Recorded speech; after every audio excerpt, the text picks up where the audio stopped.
A respiração estava destruindo Pra a tinta. poder preservar. Tem que tá lá. preservar mesmo. Caramba, velho.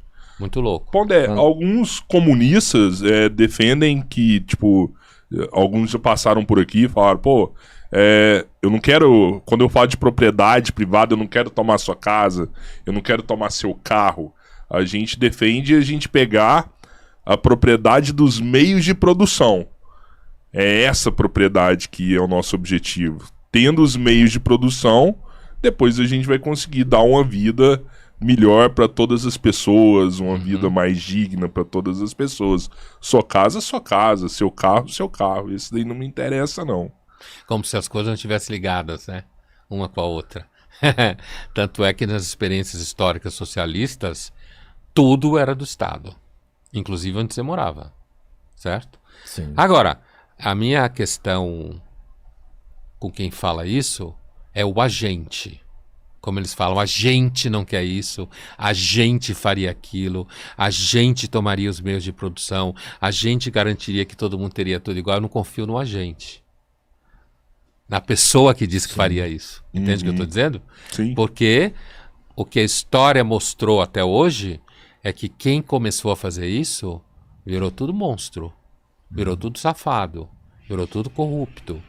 Saiu destruindo todo mundo que não concordava com eles. Entende? Não existem experiências positivas, por exemplo, a China.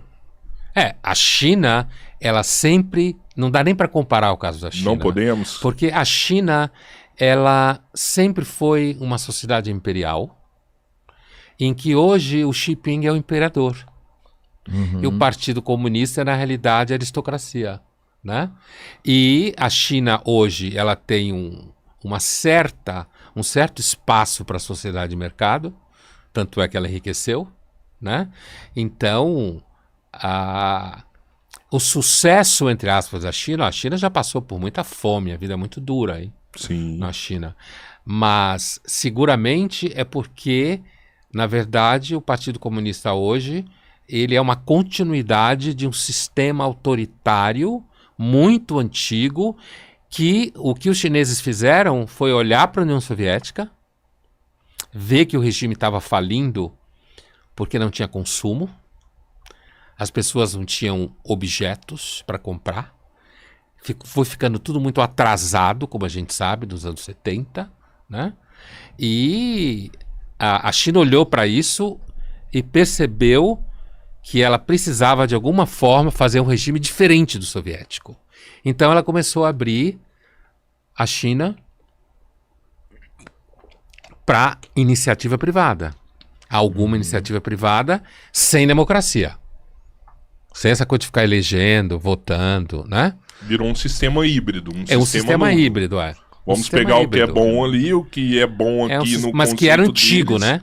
Eu tive uma vez na China, conversando com um rapaz chinês, e ele falou que o socialismo chinês não podia ser reproduzido em lugar nenhum, porque na realidade era um regime ancestral na China. Essa coisa de você partilhar algumas coisas. Por exemplo, na China você tem casas muito antigas que as pessoas partilham banheiro, partilham cozinha, porque sempre foi muito pobre, né? Sim. Uma população muito grande, muito pobre. Então a ideia de ter banheiro privado e não coletivo, de ter cozinha privada e não coletiva, é muito ancestral, né? Por isso que eu estava falando que era difícil comparar com a China.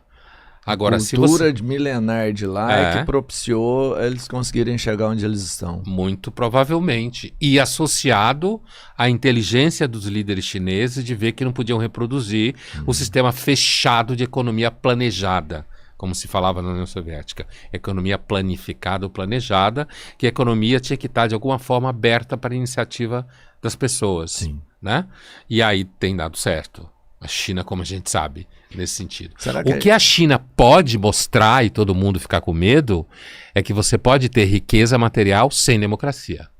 Esse é um perigo. Aí é o perigo. Até porque, assim, e o que eu queria entender, tem como a gente, de alguma forma, conseguir dar um assistencialismo, uma diminuição nessa diferença social, sem invadir a propriedade privada, sabe? O particular de cada um? Olha, você tem experiências Europa Ocidental, Tudo bem que a Europa foi destruída por 2 guerras e depois da segunda os Estados Unidos jogou dinheiro lá a perder de vista.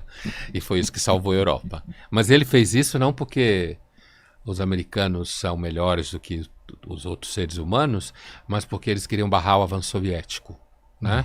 Então, eles precisavam distribuir melhor a renda de alguma forma, criar o estado de bem-estar social, né?